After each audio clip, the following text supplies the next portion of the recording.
Ramu's Vanishing Staircase Tale. I grew up in Rampur, a small, dusty village in India. The kind of place where everyone knows each other and stories last longer than people. We had one such story, the tale of the vanishing staircase. At the edge of our village, hidden behind overgrown banyan trees, stood an abandoned temple.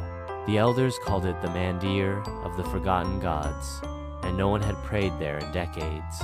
People claimed the temple was cursed, that on full moon nights, a staircase appeared inside, leading somewhere no one should ever go. Of course, we thought it was just an old wives' tale. That was until my best friend Kiran disappeared. The night everything changed it was a full moon night in July, and we were walking back from the river, joking about the legend. Kiran, always the reckless one, dared us to check it out. Ramu, he grinned. What if we find treasure? Maybe the gods left something behind. I should have stopped him. I should have never let him go inside. But at 17, you think you're invincible. So we went. The temple smelled of damp stone and forgotten prayers. Vines crawled up the walls, their roots breaking through ancient carvings. Then, we saw it. Right in the center, where there had never been anything before a staircase. It spiraled downward, deeper than it should have. I felt something wrong in my bones, like the air had turned too thick. We're going, Kiran said, pulling out his phone. I'm filming this. I hesitated, but he was already stepping down. And then he disappeared. One moment he was there, the next gone. No scream, no sound, just vanished. I ran like a coward.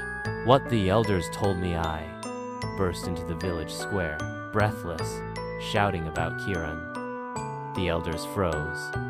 He stepped on the staircase? One of them asked, his voice shaking. When I nodded, they exchanged worried glances. Then he's gone.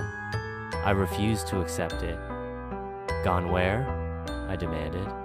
We have to go after him. An old man, Dadaji, placed a wrinkled hand on my shoulder. No one who goes down that staircase returns, he whispered. It leads to the place between worlds where the forgotten are taken. I felt cold all over. But what if he's still alive? Dadaji sighed. There is one way. If he calls your name before sunrise, you can pull him back.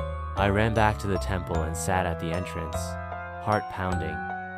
The staircase was still there, dark and waiting.